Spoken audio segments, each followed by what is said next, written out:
Hi, ഞാൻ അൻഫാസ് അഹമ്മദ്. എല്ലാവർക്കും പുതിയൊരു ക്ലാസ്സിലേക്ക് സ്വാഗതം. അപ്പോൾ നമ്മുടെ VFAയുടെ അടുത്ത ക്ലാസ്സിലേക്ക് നമ്മൾ കിടക്കുകയാണ്. കഴിഞ്ഞ ക്ലാസ് നിങ്ങൾ കണ്ടിട്ടുണ്ടാവുമെന്ന് വിശ്വസിക്കുന്നു. കാണാത്തവരാണെങ്കിൽ നിങ്ങൾ ആവശ്യപ്പെട്ടതുപോലെ തന്നെ നിങ്ങൾക്ക് വേണ്ടി നമ്മൾ VFAയുടെ പ്ലേലിസ്റ്റ് ക്രിയേറ്റ് ചെയ്തിട്ടുണ്ട്. അപ്പോൾ പ്ലേലിസ്റ്റ് ഒന്ന് പോയി ചെക്ക് ചെയ്ത് കഴിഞ്ഞാൽ അവിടെ VFAയുടെ പ്ലേലിസ്റ്റ് കാണും. അതിൽ VFAയുമായി ബന്ധപ്പെട്ട ക്ലാസ്സുകൾ അവൈലബിൾ ആവും. അപ്പോൾ ഓരോ ക്ലാസ്സുകളും കണ്ടു തീർക്കുക. ഓരോന്നും നിങ്ങൾ കണ്ടു തീർത്താൽ മതി, നിങ്ങൾ പഠിച്ചു പോയിക്കോളും. ഓക്കെ, ക്ലാസ്സിൽ നിന്ന് തന്നെ നിങ്ങൾ ഓരോ കാര്യങ്ങളും പഠിച്ചു പോകും. ഏറ്റവും പ്രധാനപ്പെട്ട VFAക്ക് ചോദിക്കാൻ അത്രയും സാധ്യത ഉള്ളതും ചോദിച്ചിട്ടുള്ളതും അതുമായി ബന്ധപ്പെട്ടതുമായ ഒരുപാട് കാര്യങ്ങൾ നമ്മൾ ഡിസ്കസ് ചെയ്തു പോകുന്നുണ്ട്. ഓരോന്നും അതിന്റെ ഇമ്പോർട്ടൻസ് കൊടുത്ത് തന്നെ മനസ്സിലാക്കുക, നല്ല രീതിയിൽ പഠിച്ചു പോകണം. ഓക്കെ, ഓരോന്നും വരാൻ അത്രയും ചാൻസ് ഉണ്ട്. ചില SCRT പാഠത്തിനൊക്കെ SCRT പിന്നെ +2 എന്നൊക്കെ ചോദ്യങ്ങൾ വരുന്നുണ്ട്. ഓക്കെ, അപ്പൊ അത് ആ പാഠത്തിൽ നിന്നുള്ള ഏറ്റവും പ്രധാനപ്പെട്ട പോയിന്റ്സ് ഒക്കെ നമ്മൾ ഇൻക്ലൂഡ് ചെയ്തിട്ടുണ്ട്. അപ്പൊ നല്ല രീതിയിൽ തന്നെ പഠിച്ചു പോവുക. പ്ലേലിസ്റ്റ് പോയി ചെക്ക് ചെയ്യുക. ക്ലാസ് ഉപകരിക്കുന്നുണ്ടെങ്കിൽ, ക്ലാസ് നിങ്ങൾക്ക് ഉപകാരപ്പെടുന്നുണ്ടെങ്കിൽ, നിങ്ങൾക്ക് ഇഷ്ടമാവുന്നുണ്ടെങ്കിൽ നിങ്ങളുടെ അഭിപ്രായങ്ങൾ അറിയിക്കാൻ മറക്കരുത്. പിന്നെ എത്രയും പെട്ടെന്ന് അടുത്ത ക്ലാസ് ഇടാമെന്ന് തന്നെയാണ് വിചാരിച്ചത്. ഒന്ന് പനിയായിട്ട് കടന്നുപോയി, സോറി. എന്തായാലും നിങ്ങളെ, അതായത് ഇതിന് വെയിറ്റ് ചെയ്തിരിക്കുന്ന ഒരുപാട് ആളുകളുണ്ട്. അവരെ നമ്മൾ വിഷമിപ്പിക്കാൻ പറ്റില്ലല്ലോ, അവരെ ഡിസപ്പോയിന്റ് ചെയ്യാൻ പറ്റില്ല. അതുകൊണ്ടാണ് ഇപ്പോഴും ഓക്കെ ആയിട്ടില്ല. എന്നാലും ഞാൻ പറ്റുന്ന അത്രയും നല്ല രീതിയിൽ ക്ലാസ് എടുക്കാൻ ശ്രമിക്കുക. നന്നായിട്ട് സൗണ്ട് ഇടാൻ പറ്റില്ല, നിങ്ങൾ അഡ്ജസ്റ്റ് ചെയ്യുമെന്ന് വിചാരിക്കുന്നു, നിങ്ങൾ മനസ്സിലാക്കുമെന്ന് വിചാരിക്കുന്നു.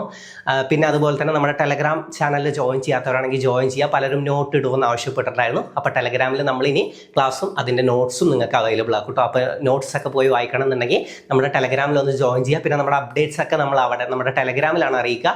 ടെലഗ്രാമിൽ പോയി അടിച്ചു കൊടുത്താൽ മതി. മിസ്റ്റർ എജുകാർട്ട് എന്ന് അടിച്ചാൽ, മിസ്റ്റർ എജുകാർട്ട്, എജുകാർട്ടിൻ്റെ K ആണ് കേട്ടോ, C അല്ല.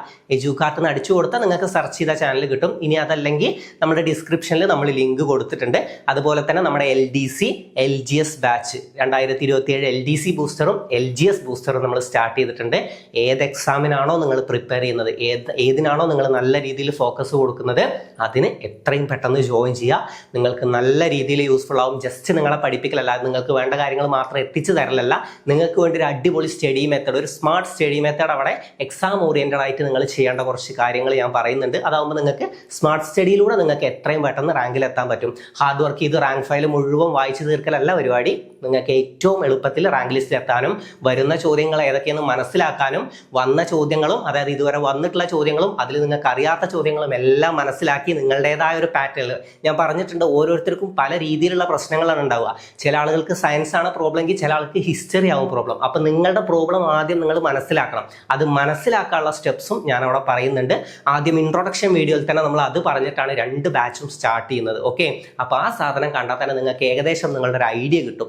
ഓക്കെ, ആ ഐഡിയയിലൂടെ മുന്നോട്ട് പോയി കഴിഞ്ഞാൽ തീർച്ചയായും നിങ്ങളുടെ ഐഡിയ മാത്രം ഉണ്ടായിട്ട് കാര്യമില്ല, ഞാൻ പറഞ്ഞ കാര്യങ്ങൾ അതുപോലെ തന്നെ അപ്ലൈ ചെയ്യണം. അങ്ങനെ അപ്ലൈ ചെയ്ത് വർക്കൗട്ട് ചെയ്ത് മുന്നോട്ട് പോകുന്നവരാണെങ്കിൽ 100% ഉറപ്പാണ് നിങ്ങൾ റാങ്ക് ലിസ്റ്റിലെത്തും. അതുപോലെ തന്നെ അപ്ലൈ ചെയ്താൽ മാത്രം മതി. റാങ്ക് ലിസ്റ്റിൽ എത്തുന്നത് മാത്രമല്ല, ആദ്യ റാങ്കുകളിൽ നിങ്ങൾ ഉണ്ടാവും. ഓക്കെ, PSCയുടെ പൾസ് മനസ്സിലാക്കി നിങ്ങൾക്ക് പഠിക്കാനും സാധിക്കും. അപ്പോൾ പറഞ്ഞ കാര്യങ്ങൾ അതുപോലെ തന്നെ വർക്കൗട്ട് ചെയ്യുക. ജോയിൻ ചെയ്യാൻ വൈകരുത്. ഇത് എപ്പോൾ വേണമെങ്കിലും നിങ്ങൾക്ക് ജോയിൻ ചെയ്യാം. പലരും ചോദിക്കുന്നുണ്ട്, സാർ അന്ന് ക്ലാസ് സ്റ്റാർട്ട് ചെയ്തല്ലേ, ക്ലാസ്സസ് പെൻഡിങ് ഉണ്ടാവുമോ? അത് ക്ലാസ് തുടങ്ങി അന്ന് കയറിയവർക്കും പെൻഡിങ് ഉണ്ടാവും. ഇനി അതായത് പെൻഡിങ് എന്ന് പറഞ്ഞാൽ നിങ്ങൾക്ക് ഏറ്റവും ഇമ്പോർട്ടൻ്റ് ആയിട്ടുള്ള ഹോട്ട് ടോപ്പിക്സ്, അതായത് ഡീറ്റെയിൽസ് പറയുന്ന ഒരു വീഡിയോ നമ്മൾ ഡിസ്ക്രിപ്ഷനിൽ കൊടുത്തിട്ടുണ്ട്. LDCയുടെ ആയാലും LGSന്റെ ആയാലും അതിൽ പറയുന്നുണ്ട് ഹോട്ട് ടോപ്പിക്സും SCRT ബൂസ്റ്ററും. അതിൽ ഹോട്ട് ടോപ്പിക്സിന്റെ ഉള്ളിൽ ഹിസ്റ്ററി, ജോഗ്രഫി അങ്ങനെ ഓരോന്നും പാർട്ടാക്കി കൊടുത്തിട്ടുണ്ട്. അതിന്റെ ഉള്ളിൽ ഹോട്ട് ടോപ്പിക്സ് നമ്മൾ ഇൻക്ലൂഡ് ചെയ്തിട്ടുണ്ട്. ഓക്കെ, ഈ ഹോട്ട് ടോപ്പിക്സ് നിങ്ങൾ കവർ ചെയ്യണം. SCRT ബൂസ്റ്റർ കവർ ചെയ്യണം. SCRT ബൂസ്റ്ററിലൊക്കെ ഓരോ ക്ലാസ് ഇനിയും അപ്ലോഡ് ആയിക്കൊണ്ടിരിക്കും. SCRT ബൂസ്റ്ററിൽ ഏകദേശം 30 ക്ലാസ് ഇതിന് മാത്രം വരുന്നുണ്ട്. നമ്മുടെ ന്യൂ SCRTക്ക് മാത്രം. ന്യൂ SCRTക്ക് അത്രയും ഫോക്കസ് കൊടുത്തിട്ടാണ് 30 ക്ലാസ് അതിന് മാത്രം മാറ്റി വെച്ചത്. പിന്നെ 5 NCRT, പിന്നെ 5 ഓൾഡ് SCRT, അങ്ങനെ നമ്മൾ 40 ക്ലാസ്സസ് അവിടെ നിങ്ങൾക്ക് അവൈലബിൾ ആക്കും. ഓരോന്നും ഇങ്ങനെ മെല്ലെ മെല്ലെ അപ്ലോഡ് ചെയ്തുകൊണ്ടിരിക്കും.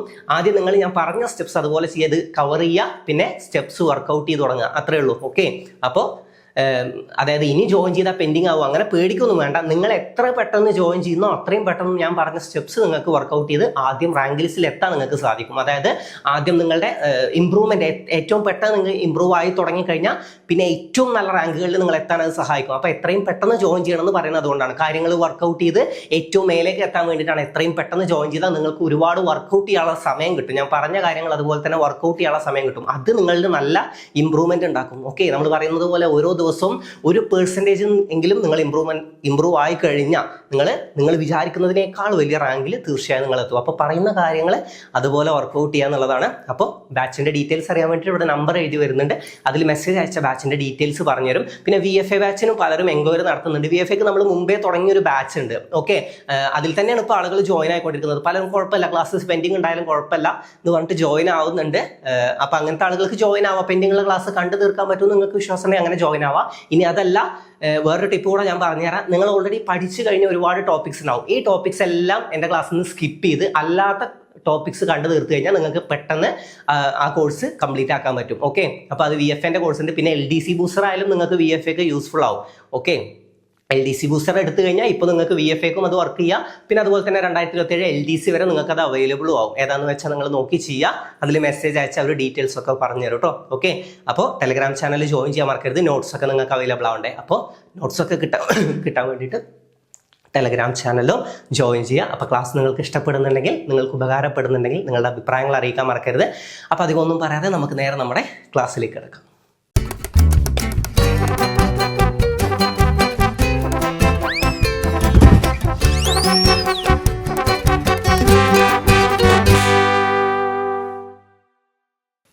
അപ്പോൾ നമുക്ക് സ്റ്റാർട്ട് ചെയ്യാം.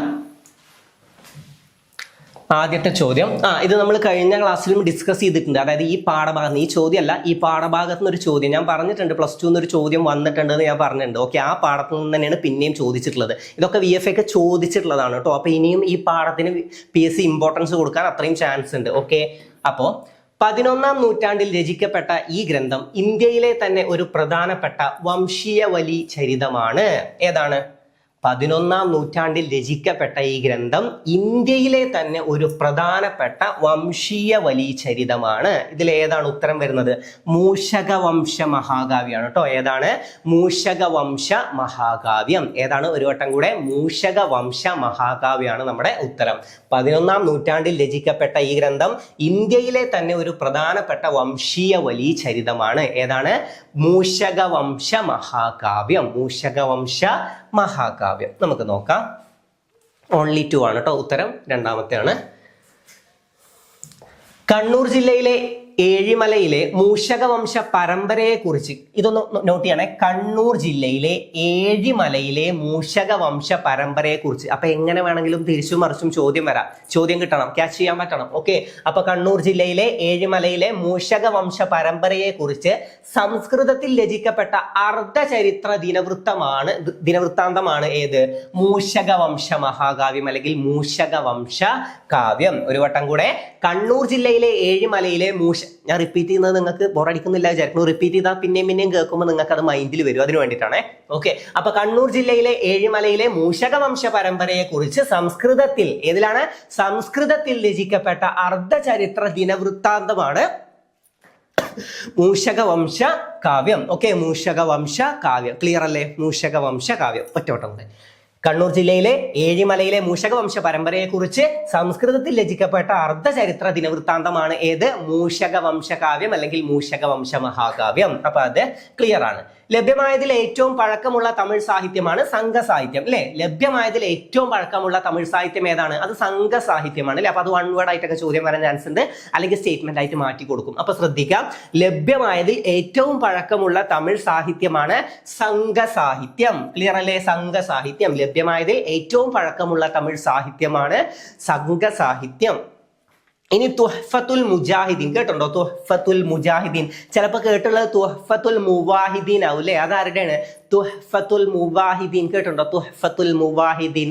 നമ്മുടെ ഇന്ത്യൻ നവോത്ഥാനത്തിന്റെ പിതാവ് എന്നൊക്കെ അറിയപ്പെടുന്ന രാജാറാം മോഹൻ റോയുടെ കൃതിയാണ് ഏത്? തുഹ്ഫത്തുൽ മുവാഹിദീൻ. ഏതാണ്? തുഹ്ഫത്തുൽ മുവാഹിദീൻ. പിന്നെ അതുപോലെ കേട്ട വേറൊന്നുണ്ടാവും, ഫതഹുൽ മുബീൻ. അത് കാസി മുഹമ്മദ് രചിച്ചതാണ്. അല്ലേ? കാസി മുഹമ്മദ് രചിച്ച കൃതിയാണ് ഏത്? ചാലിയം കോട്ടയിലെ വിജയത്തെ പ്രകീർത്തിച്ചുകൊണ്ട് എന്നൊക്കെ നമ്മൾ കേരള ഹിസ്റ്ററിയിൽ പഠിച്ചിട്ടുണ്ട്. അല്ലെ? ചാലിയം കോട്ടയിലെ വിജയത്തെ പ്രകീർത്തിച്ചുകൊണ്ട് കാസി മുഹമ്മദ് രചിച്ച അറബി കാവ്യമാണ് ഏത്? ഫതഹുൽ മുബീൻ. ഫതഹുൽ മുബീൻ. എന്താണ് അതിന്റെ അർത്ഥം എന്ന് ചോദ്യം വരാറുണ്ട്. ഫതഹുൽ മുബീൻ പഠിച്ചു വെച്ചോ, ചോദ്യം വരും കേട്ടോ. ഫതഹുൽ മുബീൻ. ഈ 3 എന്തായാലും പഠിക്കണം. അതായത് തുഹ്ഫത്തുൽ മുവാഹിദ്ദീൻ രചിച്ചത് രാജാറാം മോഹൻ റോയ് ആണ്. തുഹ്ഫത്തുൽ മുജാഹിദീൻ രചിച്ചത് സൈനുദ്ദീൻ മക്തൂമാണ് കേട്ടോ. കാസിം മുഹമ്മദ് രചിച്ചത് ഫത്തുഹുൽ മുബീൻ ആണ്. സൈനുദ്ദീൻ മക്തൂമാണ് ഏത് രചിച്ചത്? സൈനുദ്ദീൻ മക്തൂം രണ്ടാമെന്നൊക്കെ ചിലപ്പോൾ വരും, ശ്രദ്ധിക്കുക. അപ്പൊ സൈനുദ്ദീൻ മക്തൂമാണ്. സൈനുദ്ദീൻ മക്തൂം രണ്ടാമെന്ന് വന്നാലും ശരിയാണ് കേട്ടോ. ഓക്കെ, അപ്പൊ സൈനുദ്ദീൻ മക്തൂമാണ് ഏത് രചിച്ചത്? തുഹ്ഫത്തുൽ മുജാഹിദീൻ രചിച്ചത്. തുഹ്ഫത്തുൽ മുവാഹിദ്ദീൻ ആരാണ്? രാജാറാം മോഹൻ റോയ്. ജീസസിന്റെ കൽപ്പനകളും ചോദ്യം വരാറുണ്ട്, അതും രാജാറാം മോഹൻ റോയുടെ കേട്ടോ. ജീസസിന്റെ കൽപ്പനകൾ രചിച്ചത് ആരാണ്?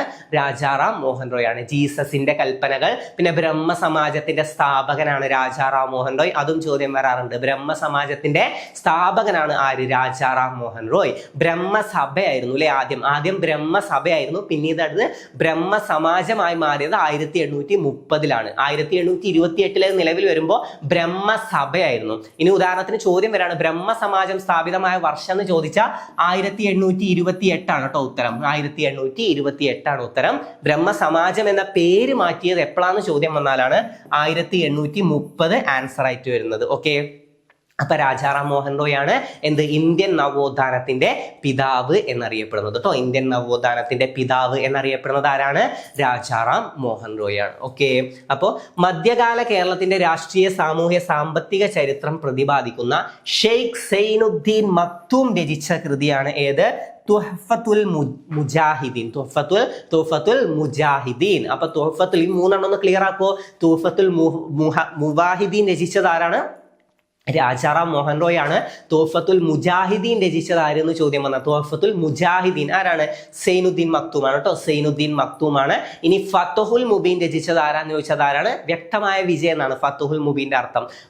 അതായത് ഫത്തുഹുൽ മുബീൻ രചിച്ചത് ആരാന്ന് ചോദിച്ചാൽ കാസി മുഹമ്മദ് ആണ് കേട്ടോ. കാസി മുഹമ്മദ്. അതുവരെ ക്ലിയർ അല്ലേ? ഒരു വട്ടം കൂടെ മധ്യകാല കേരളത്തിന്റെ, ഇത് +2 അതുപോലെ തന്നെ കൊടുത്തിട്ടുള്ളത് കൊണ്ട് ഇതങ്ങനെ തന്നെ പഠിച്ചു വെക്കുക കേട്ടോ. മധ്യകാല കേരളത്തിന്റെ രാഷ്ട്രീയ സാമൂഹ്യ സാമ്പത്തിക ചരിത്രം പ്രതിപാദിക്കുന്ന ഷെയ്ഖ് സൈനുദ്ദീൻ മക്തൂം രചിച്ച കൃതി ഏത് എന്നൊരു ചോദ്യം വരും. അപ്പൊ അതേതാണ് ആൻസർ? തുഹ്ഫത്തുൽ മുജാഹിദീൻ ആണ് കേട്ടോ. തുഹ്ഫത്തുൽ മുജാഹിദീൻ ആണ്. ക്ലിയർ അല്ലേ? ഓക്കെ, അപ്പൊ മധ്യകാല കേരളത്തിന്റെ രാഷ്ട്രീയ സാമൂഹ്യ സാമ്പത്തിക ചരിത്രം പ്രതിപാദിക്കുന്ന ഷെയ്ഖ് സൈനുദ്ദീൻ മക്തൂം രചിച്ച കൃതിയാണ് ഏത്? തുഹ്ഫത്തുൽ മുജാഹിദീൻ. തുഹ്ഫത്തുൽ മുജാഹിദീൻ. ശ്രദ്ധിക്കട്ടോ, മുജാഹിദീൻ. മുവാഹിദ്ദീൻ ആണെങ്കിൽ അത് രചിച്ചത് രാജാറാം മോഹൻ റോയ് ആണ്. തുഹ്ഫത്തുൽ മുജാഹിദീൻ രചിക്കപ്പെട്ട ഭാഷ ഏകദേശം മനസ്സിലാവും, അറബിയാണ് കേട്ടോ. അറബിയിലാണ് രചിച്ചത്. തുഹ്ഫത്തുൽ മുജാഹിദീൻ രചിക്കപ്പെട്ട ഭാഷ ഏതാണ്? അറബിയാണ്. ഓക്കെ, തുഹ്ഫത്തുൽ മുജാഹിദീൻ രചിക്കപ്പെട്ട കാലഘട്ടം ഏതാണ്? 16-ാം നൂറ്റാണ്ടാണ്. 16-ാം നൂറ്റാണ്ട്. പിന്നെ തുഹ്ഫത്തുൽ മുജാഹിദീനിലെ പ്രതിപാദ്യ വിഷയം എന്താണ്? പോർച്ചുഗീസുകാരുടെ അധിനിവേശവും അവർ നടത്തിയ അതിക്രമങ്ങളും അതിനെതിരായ ചെറുത്തുനിൽപ്പുകളുമാണ് ഏത്? തുഹ്ഫത്തുൽ മുജാഹിദീനിൽ പ്രതിപാദിക്കുന്നത്. എന്തൊക്കെയാണ്? പോർച്ചുഗീസുകാരുടെ അധിനിവേശവും, അപ്പൊ ബ്രിട്ടീഷുകാരെ കുറിച്ചാണ് പ്രതിപാദിക്കുന്നത് ഒരു സ്റ്റേറ്റ്മെന്റ് വന്നു കഴിഞ്ഞാൽ അതെന്താണ്? തെറ്റാണ്. അപ്പൊ കുഴപ്പിക്കാൻ വേണ്ടി അങ്ങനെയൊക്കെ തരും. അപ്പൊ എന്താ നേരെ മനസ്സിലാക്കി വെക്കുക. ഓക്കെ, ഇത് അറബി ഭാഷയിലാണ്. തുഹ്ഫത്തുൽ മുവാഹിദ്ദീൻ പേർഷ്യൻ ഭാഷയിലാണ് രചിച്ചത് കേട്ടോ. തുഹ്ഫത്തുൽ മുവാഹിദ്ദീൻ. ഇത് തുഹ്ഫത്തുൽ മുജാഹിദ്ദീൻ അറബി ഭാഷയിലാണ്. തുഹ്ഫത്തുൽ മുവാഹിദ്ദീൻ രചിച്ചത് ആരാണ്? രാജാറാം മോഹൻ റോയ് ആണ് കേട്ടോ. രാജാറാം മോഹൻ റോയ്. ഓക്കെ, തുഹ്ഫത്തുൽ മുജാഹിദ്ദീൻ രചിക്കപ്പെട്ട കാലഘട്ടം 16-ാം നൂറ്റാണ്ട് നമ്മൾ പഠിച്ചു. തുഹ്ഫത്തുൽ മുജാഹിദ്ദീനിലെ പ്രതിപാദ്യ വിഷയം പോർച്ചുഗീസുകാരുടെ അധിനിവേശവും അവർ നടത്തിയ അതിക്രമങ്ങളും അതിനെതിരായ ചെറുത്തുനിൽപ്പുകളും. കേരളത്തിൽ രചിക്കപ്പെട്ട ആദ്യ ചരിത്രകൃതിയായി പണ്ഡിതന്മാർ കണക്കാക്കുന്നത് ഏതിനെയാണ്? തുഹ്ഫത്തുൽ മുജാഹിദ്ദീനെയാണ്. തുഹ്ഫത്തുൽ മുജാഹിദ്ദീനാണ്. ഓക്കെ, അപ്പൊ ഇത്രയും നേരത്തെ ഡിസ്കസ് ചെയ്ത് എന്തിനാന്ന് മനസ്സിലായല്ലോ? അത്രയും ഇമ്പോർട്ടൻസ് ഇതിനുണ്ടാവും. അതായത് കേരളത്തിൽ രചിക്കപ്പെട്ട ആദ്യ ചരിത്രകൃതിയായി പണ്ഡിതന്മാർ കണക്കാക്കുന്നത് തുഹ്ഫത്തുൽ മുജാഹിദ്ദീനെയാണ്. ഓക്കെ, തുഹ്ഫത്തുൽ മുജാഹിദ്ദീനാണ് കേരളത്തിൽ രചിക്കപ്പെട്ട ആദ്യ ചരിത്രകൃതിയായി പണ്ഡിതന്മാർ കണക്കാക്കിയിട്ടുള്ളത്. ഓക്കെ, അതേതാണ്? തുഹ്ഫത്തുൽ മുജാഹിദ്ദീൻ. ആരാണ് രചിച്ചത്? സൈനുദ്ദീൻ മക്തൂമാണ്. സൈനുദ്ദീൻ മക്തൂം. ഓക്കെ, അടുത്ത പോയിന്റ്സ് നോക്കാം. പരസ്പര ബന്ധമില്ലാത്തത് തിരിച്ചറിയുക. ഇതിൽ ബന്ധമില്ലാത്തത് നമുക്ക് നോക്കാം. ഇതിലെല്ലാം ബന്ധിപ്പിച്ചിട്ടുള്ളതാണ് അല്ലെ? വാഗൺ ട്രാജഡി, മലബാർ കലാപം 1921. അത് കണക്ഷൻ ഉണ്ട്. എന്താണ് മലബാർ കലാപം, വാഗൺ ട്രാജഡി? എന്താണ് കണക്ഷൻ? മലബാർ കലാപവുമായി ബന്ധപ്പെട്ടുണ്ടായ കുപ്രസിദ്ധ സംഭവം എന്നൊരു ചോദ്യം വരാറുണ്ട്. അതാണ് വാഗൺ ട്രാജഡി. അത് ചരിത്രം നമ്മൾ മുമ്പൊക്കെ ഡിസ്കസ് ചെയ്തിട്ടുള്ള കാര്യമാണ് അല്ലെ? മലബാർ കലാപവുമായി ബന്ധപ്പെട്ടിട്ടാണ് എന്ത്? വാഗൺ ട്രാജഡി ഉണ്ടായത്. വർഷം എപ്പോഴാണ്? 1921 ആണ്. അപ്പൊ അത് കണക്ഷൻ ഉണ്ട്, പരസ്പര ബന്ധം ഉണ്ട്. അപ്പൊ അത് ശരിയാണ്. പുന്നപ്ര വയലാർ സമരം അമേരിക്കൻ മോഡൽ അറബിക്കടലിൽ അല്ലെ? പുന്നപ്ര വയലാർ സമരത്തിന്റെ മുദ്രാവാക്യമാണ് അമേരിക്കൻ മോഡൽ അറബിക്കടലിൽ അല്ലെ? അമേരിക്കൻ മോഡൽ അറബിക്കടലിൽ എന്ന മുദ്രാവാക്യം ഏതുമായി ബന്ധപ്പെട്ടതാണെന്ന് മാത്രവും ചോദ്യം വരാറുണ്ട്. ഇതിന്റെ വർഷം 1946 തന്നെയാണ് അല്ലെ? 1946 ആണ്. അടുത്തത് സവർണജാഥ. നമ്മൾ ഏറ്റവും കൂടുതൽ റിപ്പീറ്റ് ചെയ്യുന്ന സാധനം സവർണജാഥ, ഗുരുവായൂർ സത്യാഗ്രഹം, മന്നത്ത് പത്മനാഭൻ. അതെ, ശരിയാണെന്ന് പറഞ്ഞിട്ട് പോയി ആൻസർ ചെയ്ത് മണ്ടക്ക് കൊട്ടു കിട്ടും. ഓക്കെ, മന്നത്ത് പത്മനാഭനും ശരിയാണ്, സവർണജാതി ശരിയാണ്. ഗുരുവായൂർ സത്യാഗ്രഹമാണോ? അല്ല, ഗുരുവായൂർ സത്യാഗ്രഹം അല്ല. ഏതാണ്? വൈക്കം സത്യാഗ്രഹമാണ്. പറയുമ്പോ അങ്ങനെ തന്നെയാണ് പറഞ്ഞു തന്നുള്ളത്. വൈക്കം സത്യാഗ്രഹത്തോട് അനുഭാവം പ്രകടിപ്പിച്ച് സവർണജാഥക്ക് നേതൃത്വം നൽകിയത്. നമ്മൾ അങ്ങനെയാണ് ഓരോ ക്ലാസ്സിലും പഠിച്ചിട്ടുള്ളത്. എന്റെ സ്റ്റുഡൻസ് എന്തായാലും തെറ്റിക്കില്ല എന്നുള്ളൊരു ഉറപ്പുണ്ട്. തെറ്റിക്കില്ല, ഉറപ്പുണ്ട്, കോൺഫിഡൻസ് ഉണ്ട്. ഓക്കെ, അപ്പോ ഇതെന്താണ്? ഇത് തെറ്റാണ്. സവർണജാഥ ശരിയാണ് അല്ലെ? മന്നത്ത് പത്മനാഭനാണ് നടത്തിയത് എന്നുള്ളതും ശരിയാണ്. 1924 ഓക്കെ, അങ്ങനെ കൊടുത്താൽ അതും ശരിയാണ്. പക്ഷെ ഇവിടെ കൊടുത്തിട്ടുള്ള കാര്യം ശ്രദ്ധിക്കണം. ഗുരുവായൂർ സത്യാഗ്രഹം അല്ലെ? ഗുരുവായൂർ സത്യാഗ്രഹവുമായി ബന്ധപ്പെട്ടാണോ സവർണജാഥ നടന്നിട്ടുള്ളത്? അല്ല, വൈക്കം സത്യാഗ്രഹവുമായി ബന്ധപ്പെട്ടാണ് സവർണജാഥ നടന്നിട്ടുള്ളത്. അപ്പൊ അത് തെറ്റാണ് അല്ലെ? അത് ഒരു തെറ്റ് കിട്ടി. അടുത്തത് ക്ഷേത്രപ്രവേശന വിളംബരം ശ്രീ ചിത്തിര തിരുനാൾ ബാലരാമവർമ്മ കൊച്ചി മഹാരാജാവ്. ഇവിടെ ഈ ചങ്ങായി എന്തിനാ വന്നിരിക്കുന്നത്? കൊച്ചി മഹാരാജാവ് ഇവിടെ വേണ്ടല്ലോ. അപ്പൊ അത് തെറ്റാണ്. കൊച്ചി മഹാരാജാവ് ഇല്ല. ഓക്കെ, കൊച്ചി മഹാരാജാവ് ഇതെന്താണ്? ഇതുമായിട്ടൊരു പരസ്പര ബന്ധമല്ല. കാരണം ഇതൊക്കെ സപ്പോർട്ടീവ് ആയിട്ടുള്ളതാണ് കൊടുത്തിട്ടുള്ളത്. അതായത് ഇതുമായി സഹകരിച്ച ആളുകളെയാണ്. കൊച്ചി മഹാരാജാവ് ഇതിനെ എതിർക്കുകയാണ് ചെയ്തത്. പ്രശ്നമൊന്നും ഉണ്ടാക്കിയിട്ടില്ല, എന്നാലും ഒരു എതിർപ്പാണ് ഉണ്ടായിരുന്നത്. അപ്പൊ അതൊന്ന് ജസ്റ്റ് മനസ്സിലാക്കി വെക്കുക. അപ്പൊ ക്ഷേത്രപ്രവേശന വിളംബരം ശ്രീ ചിത്തിര, ഇനി കൊച്ചിയിൽ ക്ഷേത്രപ്രവേശന വിളംബരം നടന്നത് 1947 ഡിസംബറിലാണ്. ഓക്കെ, ഇവിടെ കൊടുത്തിട്ടുള്ള ക്ഷേത്രപ്രവേശന വിളംബരം ചിത്തിര തിരുനാൾ ബാലരാമവർമ്മയും കണക്റ്റഡ് ആണ്. ഓക്കെ, അപ്പോ ഇതാണ് ശരി. മീൻസ് ഇത് രണ്ടുമാണ് ശരി. ഇതെന്താണ്? ഇത് ഇവിടെ തെറ്റായിട്ടുള്ള കൊടുത്തിട്ടുള്ള സാധനമാണ്. അപ്പൊ ഇത് നോക്കണ്ട, ഇത് തെറ്റാണ്. ഇനി ക്ഷേത്രപ്രവേശന വിളംബരം നടന്ന വർഷം ചോദ്യം വരികയാണെങ്കിൽ 1936. നമ്മുടെ കണക്ഷൻ ഇവിടെ വരുന്നുണ്ട്. എന്ന് നമ്മൾ പറയാറുണ്ട് അല്ലെ? എന്താണ് 2016? എന്താണ്? പയർ വർഷം. അപ്പൊ പയറിൽ എന്താണ്? പയർ. അപ്പൊ വെച്ചിട്ട് നമുക്ക് കണക്ട് ചെയ്യാൻ പറ്റും. അങ്ങനെയുള്ള ഒരു കണക്ഷൻ എവിടെയും വരുന്നില്ലേ? 1936 ക്ഷേത്ര. അതുപോലെ തന്നെ പുന്നപ്ര 46. അപ്പൊ 6ഉം 6ഉം തമ്മിൽ എപ്പോഴും ഒരു കണക്ഷൻ ഉണ്ട്. എപ്പോഴും കണക്ഷൻ ഉണ്ടാവില്ല, എന്നാലും അറിയണൊക്കെ ഞാൻ പറഞ്ഞുതരാം. അപ്പൊ 1946 പുന്നപ്ര വയലാർ സമരം. പുന്നപ്ര കേൾക്കണില്ലേ അവിടെ? അപ്പൊ പുന്നപ്ര 46. ഓക്കെ, ഇനി 36 ക്ഷേത്ര. അപ്പൊ ക്ഷേത്രപ്രവേശന വിളംബരം 36. ഇനി ക്ഷേത്രപ്രവേശന വിളംബരം ഡൗട്ട് വരാണ്ടിരിക്കാനാണ്. അപ്പൊ ഇനി വർഷങ്ങൾ ചോദ്യം വന്ന ഡൗട്ട് വരില്ലല്ലോ. പുന്നപ്രയില് പ്ര. ഓക്കെ, അപ്പൊ ഏതാണ്? 46. അതുപോലെ തന്നെ 2016 നമ്മൾ എന്ത് പറഞ്ഞു? 2016 പയർ വർഷമാണ്. 2016. 2015 മണ്ണ് വർഷമാണ്. ഓക്കെ, അപ്പൊ 2016. ഓക്കെ, 16. പിന്നെ അതുപോലെ തന്നെ നിർദ്ദേശക തത്വങ്ങൾ. അയർലാൻഡിൽ നിന്നാണ് കേട്ടോ കടമെടുത്തിട്ടുള്ളത്. നിർദ്ദേശക തത്വങ്ങൾ കടമെടുത്തിട്ടുള്ളത് എവിടെ നിന്നാണ്? ചോദ്യം വന്ന എവിടെ നിന്നാണ്? അയർലാൻഡിൽ നിന്നാണ് നിർദ്ദേശക തത്വങ്ങൾ കടമെടുത്തിട്ടുള്ളത്. അപ്പൊ എന്ത് പഠിച്ചോ? ക്ഷേത്രപ്രവേശന വിളംബരം നടന്ന വർഷം 1936. പുന്നപ്ര വയലാർ സമരം നടന്ന വർഷം 1946. രണ്ടും ക്ലിയർ അല്ലേ? പുന്നപ്ര വയലാർ സമരത്തിന്റെ മുദ്രാവാക്യമാണ് അമേരിക്കൻ മോഡൽ അറബിക്കടലിൽ. അമേരിക്കൻ മോഡൽ അറബിക്കടലിൽ എന്ന മുദ്രാവാക്യം പുന്നപ്ര വയലാർ സമരവുമായി ബന്ധപ്പെട്ടതാണ്. ക്ഷേത്രപ്രവേശന വിളംബരം ചോദ്യം വരാറുണ്ട്. ആധുനിക ലോകത്തെ മഹാത്ഭുതം എന്ന് ഗാന്ധിജി വിശേഷിപ്പിച്ചതാണ്. ക്ഷേത്രപ്രവേശന വിളംബരത്തെ ആധുനിക ലോകത്തെ മഹാത്ഭുതം എന്ന് ഗാന്ധിജി വിശേഷിപ്പിച്ചത് എന്തിനാണ്? ക്ഷേത്രപ്രവേശന വിളംബരത്തെയാണ്. ഇതുമായി ബന്ധപ്പെട്ട് ഗാന്ധിജി കേരളം സന്ദർശിച്ചിട്ടുണ്ട്. പക്ഷേ 37 അല്ലെ? 1937 ക്ഷേത്രപ്രവേശന വിളംബരവുമായി ബന്ധപ്പെട്ട് ഗാന്ധിജി കേരളം സന്ദർശിച്ചിട്ടുള്ളത്. ഓക്കെ, ഗാന്ധിജിയുടെ കേരള സന്ദർശനം നമുക്ക് പഠിക്കാണ്ട് അല്ലെ? ഗാന്ധിജിയുടെ കേരള സന്ദർശനം ഓർമ്മ ഉണ്ടോ?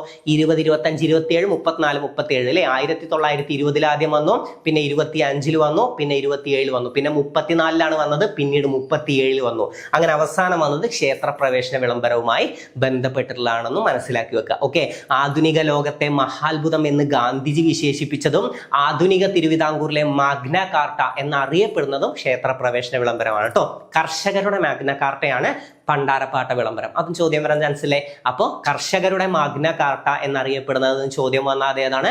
പണ്ടാരപ്പാട്ട വിളംബരമാണ്. ഓക്കെ, വർഷങ്ങളൊക്കെ ചോദ്യം വരാൻ ചാൻസ് ഉണ്ട്. വർഷങ്ങളുടെ മാത്രം നമ്മളൊരു ക്ലാസ് ചെയ്തിട്ടുണ്ട്. ആ ക്ലാസ് കണ്ട കേരള ചരിത്രം നിങ്ങൾക്ക് അവിടെ ഫിക്സ് ആവും. ഓക്കെ, ആ വർഷങ്ങൾ പിന്നെ ഒരിക്കലും നിങ്ങൾ മറക്കാത്ത രീതിയിൽ നിങ്ങൾ അവിടുന്ന് പഠിച്ചു പോകും. ഓക്കെ, അപ്പൊ അതൊന്ന് പഠിച്ചു പോകാം കേട്ടോ. ചിലപ്പോൾ നിങ്ങൾക്ക് ഇതുപോലെ ബോക്സ് ആയിട്ടൊക്കെ തന്നിട്ട് വർഷങ്ങൾ ചോദ്യം വരാൻ നല്ല ചാൻസ് ഉണ്ട്. പ്രത്യേകിച്ച് ഞാൻ എപ്പോഴും പറയുന്നതാണ് ചാന്നാർ ലഹള ചോദ്യം വരും. 1859 ചാന്നാർ ലഹള ലഹള 1859. ചാന്നാർ ലഹള മറ്റു പേരുകൾ ചിലപ്പോൾ ചോദ്യം വരും. മേൽമുണ്ട് സമരം, മാറുമറയ്ക്കൽ സമരം എന്നൊക്കെ അറിയപ്പെടുന്നത് ചാന്നാർ ലഹളയാണ്. ചാന്നാർ ലഹളക്ക് പ്രചോദനമേകിയ ആത്മീയ നേതാവ് ചോദ്യം വരാറുണ്ട്. വൈകുണ്ഠ സ്വാമികളാണ്. വൈകുണ്ഠ സ്വാമികളാണ് ദക്ഷിണേന്ത്യയിൽ ആദ്യമായി കണ്ണാടി പ്രതിഷ്ഠ നടത്തിയത്. വൈകുണ്ഠ സ്വാമികളാണ് സ്വാമിത്തോപ്പിൽ ജനിച്ചത്. സ്വാമിത്തോപ്പിൽ മുന്തിരി കിണർ സ്ഥാപിച്ചതുമാരാണ്. എല്ലാ ജാതിയിൽപ്പെട്ടവർക്കും വെള്ളം എടുക്കാൻ വേണ്ടിയിട്ട് മുന്തിരി കിണർ സ്ഥാപിച്ചതുമാരാണ് വൈകുണ്ഠ സ്വാമികളാണ്. ഓക്കെ, അതൊക്കെ ഒന്ന് പഠിച്ചു വെക്കാം കേട്ടോ. ഓക്കെ, അപ്പൊ കേരളത്തിലെ ആദ്യ സാമൂഹ്യ പരിഷ്കർത്താവായി കണക്കാക്കുന്നത് ആരെയാണെന്ന് ചോദ്യം വന്നാലും വൈകുണ്ഠ സ്വാമികളാണ്. സ്റ്റേറ്റ്മെന്റ് ആയിട്ട് തരാൻ പറ്റിയ സാധനം. ചിലപ്പോൾ ശ്രീനാരായണ ഗുരുവിനെ പറ്റി കുറച്ച് സാധനങ്ങൾ തന്നിട്ട് അതിന്റെ ഇടയിൽ കൂടെ കൊണ്ടുപോയി കൊടുക്കും. ശ്രീനാരായണ ഗുരുവാണ് കേരളത്തിലെ ആദ്യ സാമൂഹ്യ പരിഷ്കർത്താവായി കണക്കാക്കുന്നത് കൊടുക്കും. അല്ല, ശ്രീനാരായണ ഗുരു എന്താണ്? കേരള നവോത്ഥാനത്തിന്റെ പിതാവാണ് ശ്രീനാരായണ ഗുരു. കേരളത്തിലെ ആദ്യ സാമൂഹ്യ പരിഷ്കർത്താവായി കണക്കാക്കുന്നത് വൈകുണ്ഠ സ്വാമികളെയാണ്. ആരെയാണ്? വൈകുണ്ഠ സ്വാമികളാണ്. അദ്ദേഹം ജനിച്ചത് എവിടെയാണ്? സ്വാമിത്തോപ്പിലാണ് ജനനം. സ്വാമിത്തോപ്പിൽ ജനിച്ചതാണ് വൈകുണ്ഠ സ്വാമികൾ. ഓക്കെ, അപ്പോ എന്താണ്? ഒന്നാം ചാന്നാർ ലഹള ചിലപ്പോൾ ചോദ്യം വരും. 1822 ഒന്നാം ചാന്നാർ ലഹള. അങ്ങനെ ചോദിച്ചാൽ മാത്രമേ 22 വരുള്ളൂ. ചാന്നാർ ലഹള എന്ന് മാത്രം ഒരു ചോദ്യം ഉണ്ടാവുകയാണെങ്കിൽ അത് 1859 അവിടെ പിന്നെ ഒരു ഡേറ്റ് കൂടെ പഠിച്ചു വെക്കണം. 1859 ജൂലൈ 26. എന്താണ്? ചാന്നാർ സ്ത്രീകൾക്ക് മാറുമറയ്ക്കാനുള്ള സ്വാതന്ത്ര്യം അനുവദിച്ചുകൊണ്ട് വിളംബരം പുറപ്പെടുവിച്ചത് ആരാണ്? വിളംബരം പുറപ്പെടുവിച്ചത്? ഉത്രം തിരുനാളാണ് അല്ലെ? ഉത്രം തിരുനാൾ. ഓക്കെ, അപ്പൊ 1859 ജൂലൈ 26 ചാന്നാർ സ്ത്രീകൾക്ക് മാറുമറയ്ക്കാനുള്ള സ്വാതന്ത്ര്യം ലഭിച്ചത്. അതും അറിഞ്ഞു വെക്കാം. ഓക്കെ, അപ്പൊ ഇത് ക്ലിയർ ആണ്. മന്നത്ത് പത്മനാഭൻ സവർണ ജാഥ പഠിച്ചു വെക്കണം കേട്ടോ. എന്താണ്? വൈക്കം സത്യാഗ്രഹവുമായി ബന്ധപ്പെട്ടതാണ്. എന്താണ് ഗുരുവായൂർ സത്യാഗ്രഹവും മന്നത്ത് പത്മനാഭനും തമ്മിലുള്ള കണക്ഷൻ എന്താണ്? അവിടെ അങ്ങനെയും കണക്ഷൻ കൊടുക്കുക. ഈ സവർണ ജാഥ അവിടെ ഇല്ലെങ്കിൽ ഇത് തമ്മിൽ കണക്ഷൻ ഉണ്ട്. ഇനി ഗുരുവായൂർ സത്യാഗ്രഹം അവിടെ ഇല്ലെങ്കിൽ ഇത് തമ്മിൽ കണക്ഷൻ ഉണ്ട്. എങ്ങനെ? സവർണ ജാഥ അവിടെ ഇല്ലെങ്കിൽ ഗുരുവായൂർ സത്യാഗ്രഹവും മന്നത്ത് പത്മനാഭനും കണക്ഷൻ ഉണ്ട്. ഗുരുവായൂർ സത്യാഗ്രഹ കമ്മിറ്റിയുടെ പ്രസിഡന്റ് ആണ് ആര്? മന്നത്ത് പത്മനാഭൻ. സെക്രട്ടറിയാണ് കെ കേളപ്പൻ. ഇല്ലേ, നമ്മൾ പഠിച്ചിട്ടുണ്ട്. ഗുരുവായൂർ സത്യാഗ്രഹ കമ്മിറ്റിയുടെ പ്രസിഡന്റ് ആണ് മന്നത്ത് പത്മനാഭൻ. സെക്രട്ടറിയാണ് കെ കേളപ്പൻ. ഗുരുവായൂർ സത്യാഗ്രഹത്തിന്റെ വോളണ്ടിയർ ക്യാപ്റ്റൻ ആണ് എ കെ ഗോപാലൻ. പട്ടിണി ജാഥ നയിച്ചതായിരുന്നു ചോദ്യം വരും. AKG ആണ്. AK ഗോപാലനാണ് പട്ടിണി ജാഥ നയിച്ചത്. എന്താണ്? പാവങ്ങളുടെ പടത്തലവൻ എന്നറിയപ്പെടുന്നത് ആരാണ്? AKG ആണ് കേട്ടോ. AK ഗോപാലനാണ്.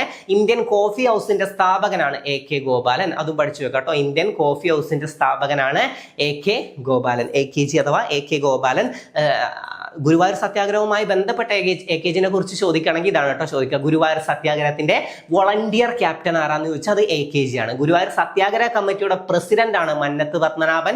ഗുരുവായൂർ സത്യാഗ്രഹ കമ്മിറ്റിയുടെ സെക്രട്ടറി ആണ് കെ കേളപ്പൻ. ഓക്കെ, അപ്പോ കെ കേളപ്പനാണ് ഗുരുവായൂർ സത്യാഗ്രഹത്തിന് നേതൃത്വം നൽകിയത്. 2 വർഷം. 1930 ഉപ്പ് സത്യാഗ്രഹം, 31 ഗുരുവായൂർ സത്യാഗ്രഹം. രണ്ടിനും നേതൃത്വം നൽകിയത് ആരാണ്? രണ്ടിനും നേതൃത്വം നൽകിയത് കെ കേളപ്പനാണ്. അപ്പൊ അതും ക്ലിയർ ആയി. നമുക്ക് നോക്കാം, കുറച്ച് പോയിന്റ്സ് നോക്കാം.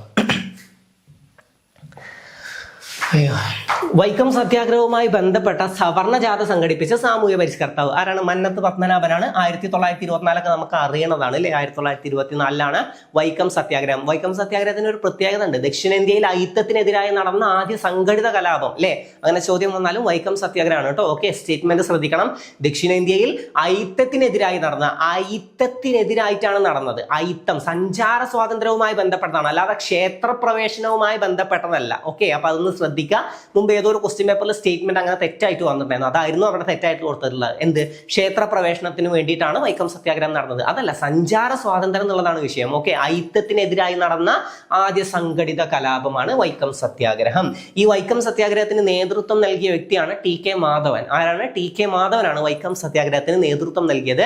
1923 ഒരു സമ്മേളനം ഉണ്ടല്ലോ, കാക്കിനഡ സമ്മേളനം അല്ലെ. 1923 കാക്കിനഡ സമ്മേളനം. ഇതിൽ ഐത്തോച്ചാടന പ്രമേയം അവതരിപ്പിച്ചതും ആരാണ്? TK മാധവനാണ് കേട്ടോ. ഐത്തോച്ചാടന പ്രമേയം അവതരിപ്പിച്ചത് TK മാധവൻ. തൊട്ടടുത്ത വർഷം 24 വൈക്കം സത്യാഗ്രഹത്തിന് നേതൃത്വം നൽകിയതും TK മാധവൻ. ക്ലിയർ? ഗാന്ധിജിയുടെ നിർദ്ദേശപ്രകാരമാണ് സവർണ ജാഥ സംഘടിപ്പിച്ചത് അല്ലെ. ഗാന്ധിജിയുടെ നിർദ്ദേശപ്രകാരമാണ് എന്ത്? വൈക്കം സത്യാഗ്രഹത്തോട് അനുഭാവം പ്രകടിപ്പിച്ച് സവർണ ജാഥ സംഘടിപ്പിച്ചത്. അപ്പൊ വൈക്കം സത്യാഗ്രഹത്തോട് അനുഭാവം പ്രകടിപ്പിച്ച് സവർണ ജാഥക്ക് നേതൃത്വം നൽകിയത് ആരാന്ന് ചോദിച്ചാൽ മന്നത്ത് പത്മനാഭൻ. ഈ മന്നത്ത് പത്മനാഭന്റെ വിശേഷണങ്ങളൊന്ന് ജസ്റ്റ് അറിഞ്ഞു വെച്ചൂടെ? ഭാരത കേസരി, കേരള മദൻ മോഹൻ മാളവ്യ അല്ലെ, അദ്ദേഹത്തെ കേരള മദൻ മോഹൻ മാളവ്യ എന്ന് വിശേഷിപ്പിച്ചത് സർദാർ കെ എം പണിക്കരാണ് കേട്ടോ. സർദാർ കെ എം പണിക്കരാണ് കേരള മദൻ മോഹൻ മാളവ്യ എന്ന് ആരെ വിശേഷിപ്പിച്ചത്? മന്നത്ത് പത്മനാഭനെ വിശേഷിപ്പിച്ചത്. മദൻ മോഹൻ മാളവ്യ അല്ലേ, മദൻ മോഹൻ, ശരിക്കത്തെ മദൻ മോഹൻ മാളവ്യ. അദ്ദേഹം അറിയപ്പെടുന്നതാണ് യാചകരുടെ രാജകുമാരൻ. എന്താണ്? യാചകരുടെ രാജകുമാരൻ എന്നാണ് മദൻ മോഹൻ മാളവ്യ അറിയപ്പെടുന്നത് കേട്ടോ. അതും ജസ്റ്റ് ഒന്ന് അറിഞ്ഞു വെക്കുക. ക്ഷേത്രപ്രവേശന വിളംബരം പുറപ്പെടുവിച്ച തിരുവിതാംകൂർ ഭരണാധികാരി എന്ന് മാത്രം ചോദ്യം വരാം. ഓക്കെ, അപ്പോൾ ശ്രദ്ധിക്കുക. ചിത്തിര തിരുനാളാണ് കേട്ടോ. ശ്രീ ചിത്തിര തിരുനാൾ 1936 ക്ഷേത്രപ്രവേശന വിളംബരം പുറപ്പെടുവിക്കാൻ ശ്രീ ചിത്തിര തിരുനാളിനെ പ്രേരിപ്പിച്ച വ്യക്തിയാണ് സർ CP അല്ലെ, sir CP Ramaswamy Iyer. Sir CP, ഈ CPക്ക് എതിരായിട്ടാണ് നമ്മുടെ പുന്നപ്ര വയലാർ സമരം നടന്നിട്ടുള്ളതെന്നും നമുക്കറിയാം. എന്താണ്? അമേരിക്കൻ മോഡൽ ഭരണം കൊണ്ടുവരാൻ ശ്രമിച്ചതാണ്. അതാണ് എന്താണ് മുദ്രാവാക്യം? അമേരിക്കൻ മോഡൽ അറബിക്കടലിൽ എന്നതാണ് മുദ്രാവാക്യം. അപ്പൊ അതും ക്ലിയർ ആണ്. ഓക്കെ, അപ്പൊ ഈ പോയിന്റ്സ് ക്ലിയർ ആയോ? ഹിസ്റ്ററി ഏകദേശം 1859 ഒന്ന് പഠിച്ചു വെക്കണേ. 1859 ചാന്നാർ ലഹളയാണ്. പിന്നെ 1893 വില്ലുവണ്ടി യാത്ര നടന്നത്. ചിലപ്പോൾ അയ്യങ്കാളിയുമായി ബന്ധപ്പെട്ടൊരു ചോദ്യം വരികയാണെങ്കിൽ എന്തായാലും അവിടെ കൊടുത്തിരിക്കേണ്ട ഒരു പോയിന്റാണ് വില്ലുവണ്ടി യാത്ര. 1893 വില്ലുവണ്ടി യാത്ര. അദ്ദേഹമാണ് അധസ്ഥിതരുടെ പടത്തലവൻ എന്നറിയപ്പെടുന്നത് കേട്ടോ. ആളിക്കത്തിയ തീപ്പൊരി, അധസ്ഥിതരുടെ പടത്തലവൻ എന്നൊക്കെ അറിയപ്പെടുന്നത് അയ്യങ്കാളിയാണ്. ഓക്കെ, പാവങ്ങളുടെ പടത്തലവനാണ് AK ഗോപാലൻ അഥവാ AKG. AK ഗോപാലനാണ് പാവങ്ങളുടെ പടത്തലവൻ എന്നറിയപ്പെടുന്നത്. ഓക്കെ, അടുത്ത ചോദ്യം നോക്കാം. താഴെ പറയുന്ന 4 പ്രസ്താവനകളിൽ നിന്ന് ശരിയായത് തിരഞ്ഞെടുത്ത് എഴുതുക. ഇന്ത്യയിലെ ദേശീയ പാതകൾ, സംസ്ഥാന ഹൈവേകൾ എന്നിവയുടെ നിർമ്മാണ ചുമതല സംസ്ഥാന സർക്കാരുകൾക്കാണ്. അതിൻ്റെയും കൂടി ഒരു കുറവ് കാണാനുണ്ട്. എന്താണ്? തെറ്റാണ്. സാമാന്യ ബോധം വെച്ചിട്ട് മനസ്സിലാക്കാനുള്ളത്. അതായത് PSCയുടെ ഭൂരിഭാഗം ചോദ്യങ്ങളും ജസ്റ്റ് ഒന്ന് ലോജിക്കലി ചിന്തിച്ചു കഴിഞ്ഞാൽ നമുക്ക് ആൻസർ ചെയ്യാൻ പറ്റും. ഓക്കെ, ഒന്ന് ആലോചിച്ച് നോക്കുക. ഇന്ത്യയിലെ ദേശീയ പാതകൾ, സംസ്ഥാന ഹൈവേകൾ ഓക്കെ, എന്നിവയുടെ നിർമ്മാണ ചുമതല സംസ്ഥാന സർക്കാരുകൾക്കാണ്. ഇന്ത്യയുടെയും കൂടെ സംസ്ഥാനം ഏറ്റെടുത്ത് കഴിഞ്ഞാൽ മുടിഞ്ഞ് പണ്ടാറങ്ങും. ഓക്കെ, അപ്പൊ എന്താണ്? അത് തെറ്റാണ്. ഇത് തെറ്റാണ്. ഇവിടെ ശരിയായതാ ചോദിച്ചിട്ടുള്ളത്. അപ്പൊ അടുത്തത്, ഇന്ത്യയിലെ ആകെ റോഡ് ദൈർഘ്യത്തിന്റെ 80% ഗ്രാമീണ റോഡുകളാണ്. യോജിക്കുന്നു, 100% യോജിക്കുന്നു. അപ്പൊ അത് ശരിയാണ്. ഇത് ശരിയാണ്. അപ്പൊ ഒരു ശരി കിട്ടി, 2 ശരിയാണ്. ഏറ്റവും ചെലവ് കുറഞ്ഞ ഗതാഗത മാർഗമാണ് റോഡ് ഗതാഗതം. അത് അടുത്ത തെറ്റ്. ഓക്കെ, അതെന്താ? തെറ്റാണ്. ഏതാണ് ഏറ്റവും ചെലവ് കുറഞ്ഞ ഗതാഗത മാർഗം? ജലഗതാഗതമാണ്, ജലഗതാഗതം. അപ്പൊ ഇതും തെറ്റാണ്. ഓക്കെ, അപ്പോ രണ്ടും ചതുഷ്കോണ സൂപ്പർ ഹൈവേകളുടെ നിർമ്മാണ ചുമതല നാഷണൽ ഹൈവേ അതോറിറ്റിക്കാണ്. അതും ശരിയാണ്. അപ്പൊ 2ഉം 4ഉം എന്താണ്? 2ഉം 4ഉം ശരിയാണ്. ഓക്കെ, ഇത് നമുക്ക് അതായത് എക്സാം ഹോളിന് പുറത്ത് വെച്ചിട്ട് ചിലപ്പോൾ ഇത് വായിച്ചു കഴിഞ്ഞാൽ സിമ്പിൾ ആയിട്ട് ആൻസർ ചെയ്യാൻ പറ്റും. എക്സാം ഹോളിൽ പോകുമ്പോൾ നമ്മളിങ്ങനെ കയറി ചെല്ലുമ്പോൾ എൻ്റെ തലച്ചോറ് മട്ടാണ് കയറി ചെല്ലുക. ഓക്കെ, അതായത് ടെൻഷൻ കൂടിക്കഴിഞ്ഞാൽ തലച്ചോറ് എടുത്ത് പുറത്ത് വെക്കേണ്ടി വരും. ഒന്നും ചിന്തിക്കാനുള്ള ടൈം കിട്ടൂല. അപ്പൊ ടെൻഷൻ അടിക്കരുത്. എനിക്കറിയാം പറയാൻ സുഖമാണ്, പക്ഷെ ടെൻഷൻ ആവുന്നുള്ളത് അറിയാം. നിങ്ങൾ ഒന്ന് ആലോചിച്ചോ. ഞാൻ എന്നെ കൊണ്ട് പറ്റുന്നത് പഠിച്ചിട്ടുണ്ട്. ഇനി നേരെ വായിച്ച് എല്ലാ എക്സാമിന് പോകുമ്പോൾ ഇതാ മൈൻഡിൽ ഉണ്ടാവേണ്ടത്. എന്നെ കൊണ്ട് പറ്റുന്ന അത്രയും എഫേർട്ട് എടുത്ത് ഞാൻ പഠിച്ചിട്ടുണ്ട്. ഇനി അത് നേരെ അപ്ലൈ ചെയ്യാന്നുള്ളത് മാത്രമേ എൻ്റെ സ്റ്റെപ്പുള്ളൂ. ബാക്കി എന്താണെങ്കിലും വരുന്നിടത്ത് വെച്ച് കാണാം. ഓക്കെ, അല്ലാതെ അവിടെ പോയി ടെൻഷൻ അടിച്ചതുകൊണ്ട് നിങ്ങൾക്ക് എന്തായാലും ബെനിഫിറ്റ് ഒന്നുമില്ല. ഓക്കെ, എക്സ്ട്രാ ഒന്നും കിട്ടുന്നില്ല. അപ്പൊ ടെൻഷൻ അടിക്കരുത്.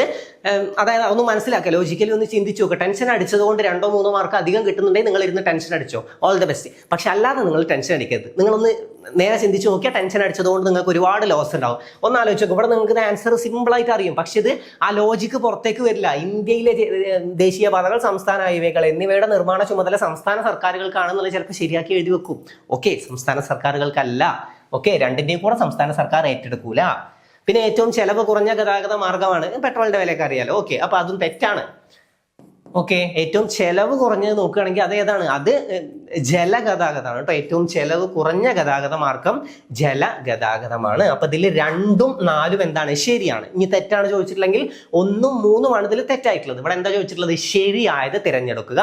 അത് അടുത്ത മണ്ടത്തരം. ഓക്കെ, അവിടെ പോയി നമ്മൾ ടെൻഷൻ അടിച്ചിട്ട് ചിലപ്പോൾ ശരിയായത് ചോദിച്ചില്ലെങ്കിൽ തെറ്റായത് മാർക്ക് ചെയ്ത് വെക്കും, തെറ്റായത് ചോദിച്ചില്ലെങ്കിൽ ശരിയായത് മാർക്ക് ചെയ്ത് വെക്കും. അപ്പൊ എന്ത് ചെയ്യണം? ഞാൻ ഇപ്പൊ ചെയ്തതുപോലെ തന്നെ ക്വസ്റ്റ്യൻ വായിക്കുമ്പോൾ തന്നെ ശരിയായി തിരഞ്ഞെടുക്കുക. അപ്പൊ നമുക്ക് കിട്ടും. ഓക്കെ, ശരിയായതാണ് ചോദിച്ചിട്ടുള്ളത്. ഇത് ആദ്യം കാണും തെറ്റാണെന്നുള്ളത്. ഓക്കെ, ഇത് തെറ്റാണ്. അപ്പൊ ഇവിടെ ഒരു തെറ്റിട്ട് വെക്കുക. അത് കുഴപ്പമില്ല, നിങ്ങൾക്ക് തെറ്റിട്ട് വെക്കാലോ. പിന്നെ രണ്ടാമത്തത് ഇവിടെ ശരി ഇട്ട് വെക്കുക. പിന്നെ ഇതിൽ തെറ്റിട്ട് വെക്കുക. പിന്നെ ഇതിൽ ശരി ഇട്ട് വെക്കുക. എന്നിട്ട് ഒന്നുകൂടെ വായിക്കുക. ഏതാണ് ഇവിടെ ചോദിച്ചിട്ടുള്ളത്? ശരിയായതാണ്. ഇതിൽ ഏതൊക്കെയാണ് ശരിയായിട്ടുള്ളത്? ഇതുമാണ് ശരിയായിട്ടുള്ളത്. അങ്ങനെ ആൻസർ ചെയ്യുക. ഓക്കെ, കുറച്ചൊരു സമയം അതിന് വേണ്ടിയിട്ട് ഒന്ന് കൊടുക്കുക കേട്ടോ. അധികം സമയം കിട്ടുമൊന്നുമില്ല, എന്നാലും ഉള്ളത് പോവാതിരിക്കാനാണ്. നെഗറ്റീവ് മാർക്ക് വന്നാൽ പിന്നെ ഈ ചെറിയ കളിയൊന്നും ഉണ്ടാവില്ല, ഓക്കെ അടിച്ചു പോകും. ഓക്കെ, അപ്പൊ പോവരുത്, ടെൻഷൻ ആയിട്ടാണ്. അപ്പൊ ടെൻഷൻ ആവരുത്.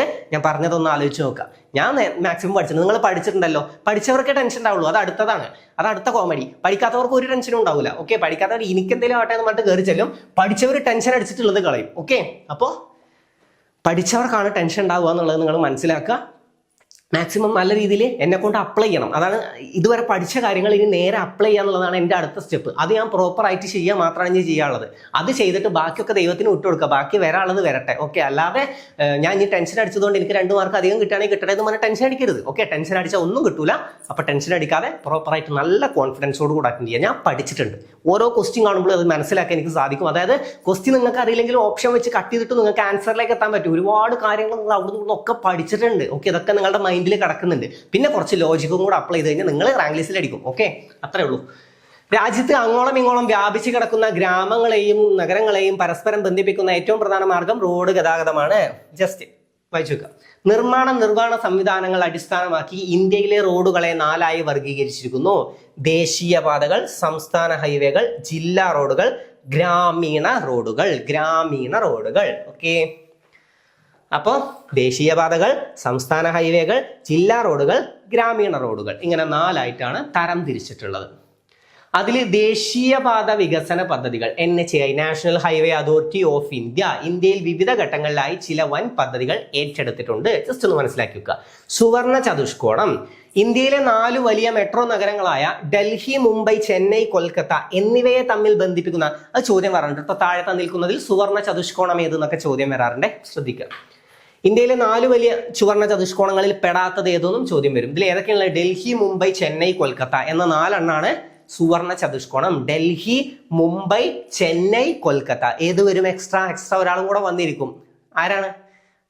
ബാംഗ്ലൂർ. ഓക്കെ, ബാംഗ്ലൂർ വന്നിരിക്കും. അപ്പൊ ശ്രദ്ധിക്കുക, ഡൽഹി, മുംബൈ, ചെന്നൈ, കൊൽക്കത്തയാണ് കേട്ടോ. ഡൽഹി, മുംബൈ, ചെന്നൈ, കൊൽക്കത്ത എന്നിവയെ തമ്മിൽ ബന്ധിപ്പിക്കുന്ന 5846 കിലോമീറ്റർ ദൈർഘ്യവും 4/6 വരിപ്പാതകളും ഉള്ള അതിവേഗ ഗതാഗത ഇടനാഴിയും നിർമ്മാണം. ജസ്റ്റ് അറിഞ്ഞു വെക്കുക. ഇതിലിപ്പോ ആകെ ഇതിൽ പഠിക്കാനുള്ളത് ഈ 1 കിലോമീറ്റർ അറിഞ്ഞു വെച്ചാൽ 5846 കിലോമീറ്റർ ദൈർഘ്യം.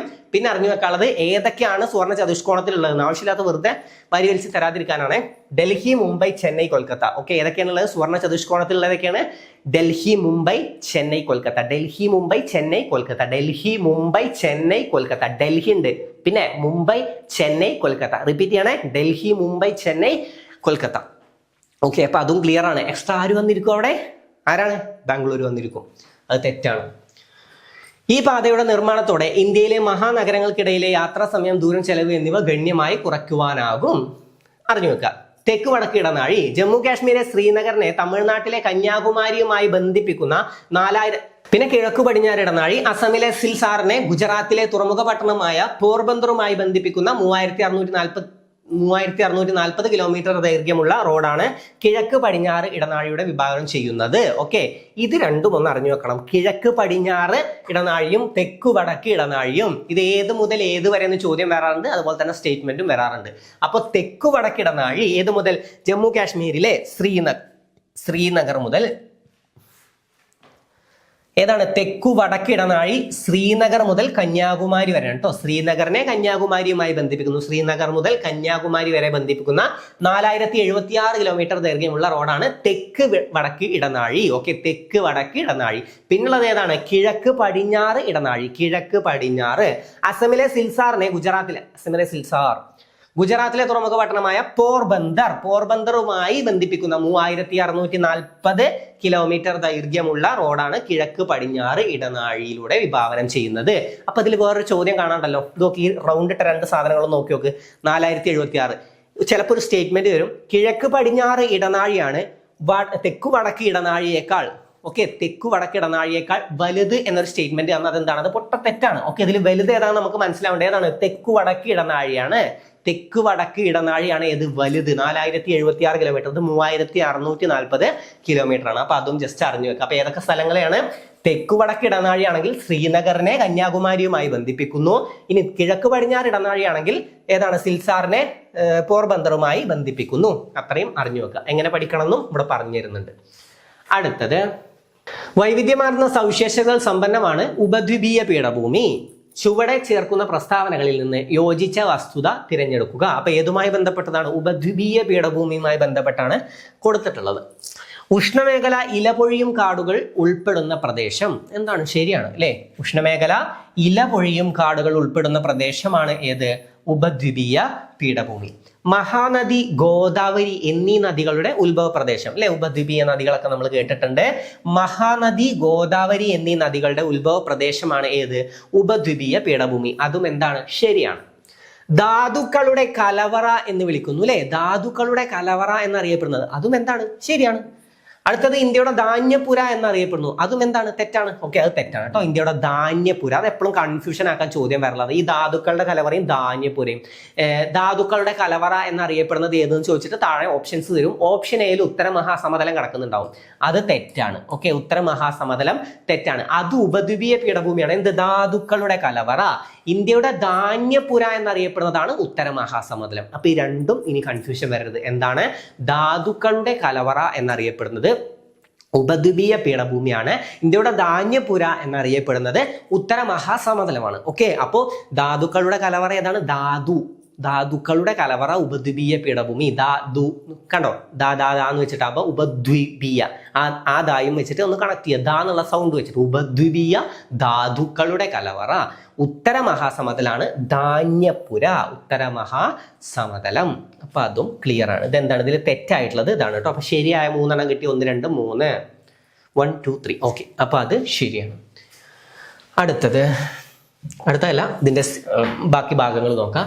ഇന്ത്യയിലെ ഏറ്റവും പഴക്കമേറിയതും സ്ഥായി ആയതുമായ ഭൂവിഭാഗമാണ് ഏത്? ഉപദ്വീപീയ പീഠഭൂമി ഭൂവിഭാഗം. ഇന്ത്യയിലെ ഏറ്റവും പഴക്കമേറിയതും സ്ഥായി ആയതുമായ ഭൂവിഭാഗമാണ് ഏത്? ഉപദ്വീപീയ പീഠഭൂമി. ഉപദ്വീപീയ പീഠഭൂമിക്ക് നദീ സമതലങ്ങളിൽ നിന്നുള്ള ഏകദേശം ഉയരം എത്രയാണ്? 150 മീറ്റർ മുതൽ 600 to 900 മീറ്റർ വരെയാണ്. ജസ്റ്റ് അറിഞ്ഞു വെക്കുക, സ്റ്റേറ്റ്മെന്റ് ആയിട്ടൊക്കെ വരുവേ. ഉപദ്വീപീയ പീഠഭൂമിക്ക് നദീ സമതലങ്ങളിൽ നിന്നുള്ള ഏകദേശം ഉയരം 150 മുതൽ 600 to 900 വരെയാണ് കേട്ടോ. 600 to 900 വരെ. പർവ്വതങ്ങൾ, പീഠഭൂമികൾ, താഴ്വരകൾ എന്നിങ്ങനെ വൈവിധ്യമാർന്ന ഭൂപ്രകൃതിയാണ് ഉപദ്വീപീയ പീഠഭൂമിയിൽ ഉള്ളത്. ഓക്കെ, പർവ്വതങ്ങൾ, പീഠഭൂമികൾ, താഴ്വരകൾ എന്നിങ്ങനെ വൈവിധ്യമാർന്ന ഭൂപ്രകൃതിയാണ് ഉപദ്വീപീയ പീഠഭൂമിയിൽ ഉള്ളത്. ക്ലിയർ ആണ്. കാലികമായി മാത്രം മഴ ലഭിക്കുന്ന ഉപദ്വീപീയ പീഠഭൂമിയിലെ നൈസർഗിക സസ്യജാലങ്ങൾ ഉഷ്ണമേഖല ഇലപൊഴിയും കാടുകളാണ്. അതും ക്ലിയർ അല്ലേ? ഓക്കെ, അപ്പോ പർവ്വതങ്ങൾ, പീഠഭൂമികൾ, താഴ്വരകൾ എന്നിങ്ങനെ വൈവിധ്യമാർന്ന ഭൂപ്രകൃതിയാണ് ഉപദ്വീപീയ പീഠഭൂമിയിൽ ഉള്ളത് അല്ലെ? അതും ക്ലിയർ ആണ്. പിന്നെ കാലികമായി മാത്രം മഴ ലഭിക്കുന്ന ഉപദ്വീപീയ പീഠഭൂമിയിലെ നൈസർഗിക സസ്യജാലങ്ങൾ ഉഷ്ണമേഖല ഇലപൊഴിയും കാടുകളാണ്. ഏതാണ്? ഉഷ്ണമേഖല ഇലപൊഴിയും കാടുകളാണ്. ഇതൊക്കെ സ്റ്റേറ്റ്മെന്റ് ആയിട്ട് വരാനുള്ളതാണ്. ഉപദ്വീപീയ പീഠഭൂമിയുടെ തെക്കുഭാഗമായ ഡെക്കാൻ പീഠഭൂമിയുടെ മിക്ക പ്രദേശങ്ങളും അനേകം ദശലക്ഷം വർഷങ്ങൾക്ക് മുമ്പ് ഒഴുകിപ്പറന്നു വന്ന ലാവ തണുത്തുറഞ്ഞുണ്ടായതാണ് അല്ലെ? ലാവ തണുത്തുറഞ്ഞുണ്ടായതാണ്. ഉപദ്വീപീയ പീഠഭൂമിയുടെ തെക്കുഭാഗത്തായ ഡെക്കാൻ പീഠഭൂമി, അതിന്റെ മിക്ക പ്രദേശങ്ങളും അനേകം ദശലക്ഷം വർഷങ്ങൾക്ക് മുമ്പ് ലാവ ഒഴുകി വന്ന് തണുത്തുറഞ്ഞുണ്ടായതാണെന്നുള്ളത് മനസ്സിലാക്കി വെക്കുക. അങ്ങനെ ലാവ, അതായത് ബസാൾട്ട് ശിലകൾക്ക് അപക്ഷയം സംഭവിച്ചുണ്ടാകുന്ന മണ്ണിനം എന്നൊക്കെ നമ്മൾ പഠിച്ചിട്ടുണ്ട് അല്ലെ? ഏതാണ്? അത് കറുത്ത മണ്ണാണ്. ഓക്കെ, കറുത്ത മണ്ണ്. ഈ ഡെക്കാൻ പീഠഭൂമിയിൽ കൂടുതലായി കാണപ്പെടുന്ന മണ്ണിനമാണ് ഏത്? കറുത്ത മണ്ണ്. ഏതാണ്? കറുത്ത മണ്ണ്.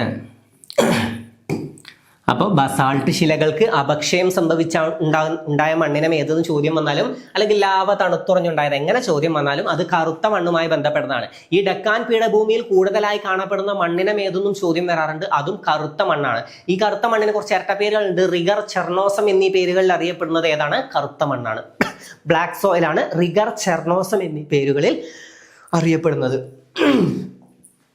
ഓക്കെ, അപ്പൊ അത് ക്ലിയർ ആണ്. കറുത്ത മണ്ണ് ഒന്ന് പഠിച്ചു വെക്കണേ. കറുത്ത മണ്ണ് എങ്ങനെ ചോദ്യം വരും? കേരളത്തിലെ ഏറ്റവും കൂടുതൽ കറുത്ത മണ്ണ് കാണപ്പെടുന്ന പ്രദേശം ഏത് ചോദ്യം വന്നാൽ അത് പാലക്കാട് ജില്ലയിലെ ചിറ്റൂരാണ്. പാലക്കാട് ജില്ലയിലെ ചിറ്റൂരാണ് കേട്ടോ. പാലക്കാട് ജില്ലയിലെ ചിറ്റൂരാണ് ഏറ്റവും കൂടുതൽ കറുത്ത മണ്ണ് കാണപ്പെടുന്ന പ്രദേശം. കറുത്ത മണ്ണ് ഏറ്റവും കൂടുതൽ കാണപ്പെടുന്നത് പാലക്കാട് ജില്ലയിലെ ചിറ്റൂരാണ്. ഓക്കെ, ഇന്ത്യയുടെ ധാതു കലവറ ഉപദ്വീപീയ പീഠഭൂമി. ഇന്ത്യയുടെ ധാന്യപുര ഏതാണ്? ഉത്തര മഹാസമതലം. ഇന്ത്യയുടെ ഭക്ഷ്യ കലവറ സിന്ധു, ഗംഗ, ബ്രഹ്മപുത്ര സമതലങ്ങൾ.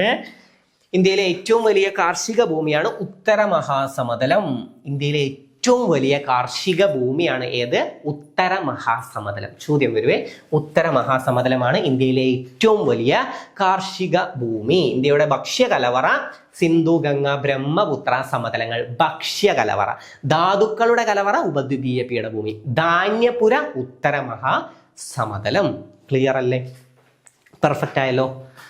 പിന്നെ മധ്യപ്രദേശ്, ജാർഖണ്ഡ്, ഛത്തീസ്ഗഡ് എന്നീ സംസ്ഥാനങ്ങളും മഹാരാഷ്ട്ര, കർണാടക, തമിഴ്നാട്, തെലങ്കാന, ഒഡീഷ, പശ്ചിമ ബംഗാൾ എന്നീ സംസ്ഥാനങ്ങളുടെ ചില പ്രദേശങ്ങളും ഉൾപ്പെട്ട ഭൂവിഭാഗമാണ് ഏത്? ഉപദ്വീപീയ പീഠഭൂമി. ജസ്റ്റ് അറിഞ്ഞു വെക്കുക എന്താണ് മധ്യപ്രദേശ്, ജാർഖണ്ഡ്, ഛത്തീസ്ഗഡ്. മധ്യപ്രദേശ്, ജാർഖണ്ഡ്, ഛത്തീസ്ഗഡ് എന്നീ പ്രദേശങ്ങളും എന്നീ സംസ്ഥാനങ്ങളും മഹാരാഷ്ട്ര, കർണാടക, തമിഴ്നാട്, തെലങ്കാന, ഒഡീഷ, പശ്ചിമ ബംഗാൾ എന്നീ സംസ്ഥാനങ്ങളുടെ ചില പ്രദേശങ്ങളും ഉൾപ്പെട്ട ഭൂവിഭാഗമാണ് ഉപദ്വീപീയ പീഠഭൂമി.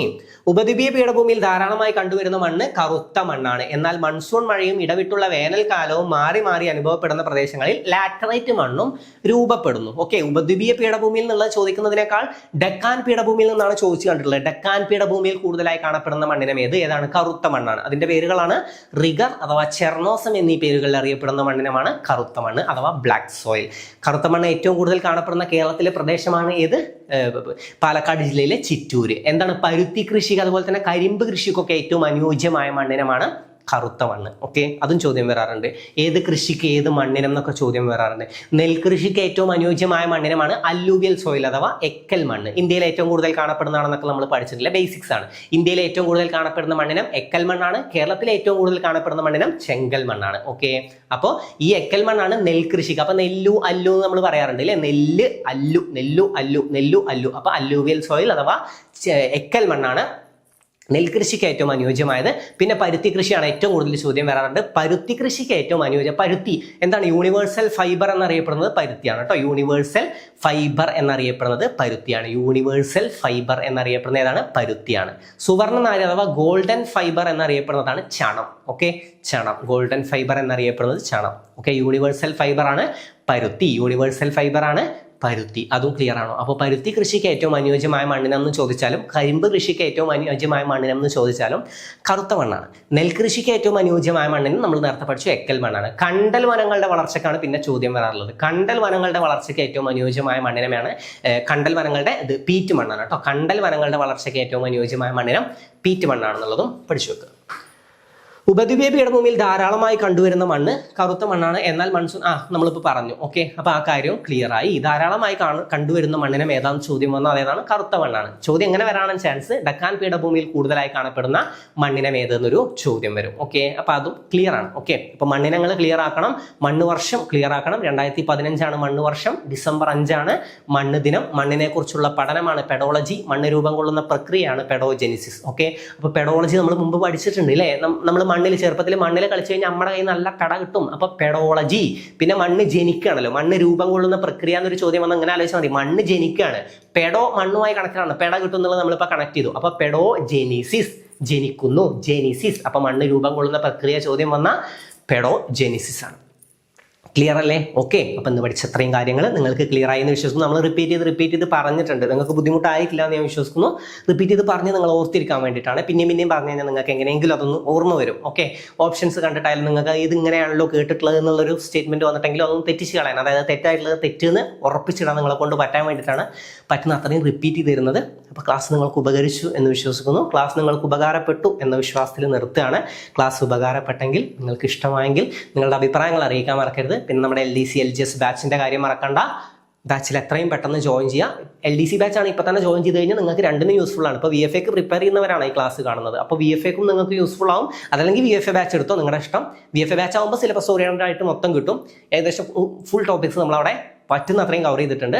അപ്പോൾ അത് കിട്ടും. അതിലും ഏറ്റവും പ്രധാനപ്പെട്ടതാണ് നമ്മൾ സെലക്ട് ചെയ്തത്. വെറുതെ വാരി വലിച്ച് നിങ്ങളെ സമയം കളയാൻ പറ്റുന്ന അത്രയും നോക്കില്ല. അതായത് പറ്റുന്ന അത്രയും നിങ്ങളുടെ സമയത്തിനെ നല്ല രീതിയിൽ യൂട്ടിലൈസ് ചെയ്യാൻ ഞാൻ എൻ്റെ എല്ലാ ബാച്ചിലും ശ്രമിച്ചിട്ടുള്ളൂ. ഓക്കെ, അത് ഈ ബാച്ചിൽ കുറച്ചും കൂടെ അധികം കൊടുത്തു, LDC ബാച്ചിലും LGS ബാച്ചിലും. അപ്പോൾ പറ്റുന്ന അത്രയും നിങ്ങളുടെ സമയം മാക്സിമം മെച്ചപ്പെടുത്തിയിട്ട് ആ സമയം നല്ല രീതിയിൽ യൂട്ടിലൈസ് ചെയ്ത് നിങ്ങൾ എക്സ്ട്രാ കൊടുക്കേണ്ട മെത്തേഡും കൂടെ കൊടുത്തു കഴിഞ്ഞാൽ സിമ്പിളായിട്ട് നിങ്ങൾക്ക് റാങ്ക് ലിസ്റ്റിൽ എത്താൻ പറ്റും. ചിലപ്പോൾ അത് സമയം നിങ്ങൾ ബാക്കി സമയം വെറുതെ ഇരിക്കാൻ വേണ്ടിയിട്ടല്ല, ഒരുപാട് സമയം കൊടുക്കാനില്ലാത്ത ഒരുപാട് ആളുകളുണ്ട്. ഒരുപാട് ആളുകളുടെ പരാതിയും പരിഭവമൊക്കെ ദിവസം ദിവസം കേൾക്കുന്നതാണ്. ഒരുപാട് ആളുകൾ വന്നിട്ട് കാര്യങ്ങളൊക്കെ പറയാറുണ്ട്. സാർ അങ്ങനെയൊക്കെയാണ് പ്രശ്നങ്ങൾ, എന്ത് ചെയ്യുന്നൊക്കെ ചോദിച്ച് ഒരുപാട് മെസ്സേജുകൾ വരാറുണ്ട്. പറ്റുന്ന അത്രയും സൊല്യൂഷൻ ഞാൻ കൊടുക്കും. ഓക്കെ, പിന്നെ അല്ലാത്തതിന് നമ്മൾ തന്നെ ആദ്യം തന്നെ ഒരു സൊല്യൂഷൻ ഇട്ട് വെച്ച് കഴിഞ്ഞാൽ പിന്നെ നിങ്ങൾക്ക് അത് യൂസ്ഫുൾ ആവുമല്ലോ എന്ന് വിചാരിച്ചിട്ടാണ് നമ്മുടെ LGS ബാച്ചും LDC ബാച്ചൊക്കെ ഈ ലെവലിലാക്കിയിട്ടുള്ളത്. ഓക്കെ, പിന്നെ നിങ്ങൾ കൊടുക്കേണ്ട മെത്തേഡ് നിങ്ങൾ തന്നെ കൊടുക്കണം. അത് കൊടുത്താലേ നിങ്ങൾക്ക് റാങ്ക് ലിസ്റ്റിൽ എത്താൻ പറ്റുള്ളൂ. മെത്തേഡ് ഇല്ലാതെ നടക്കില്ല.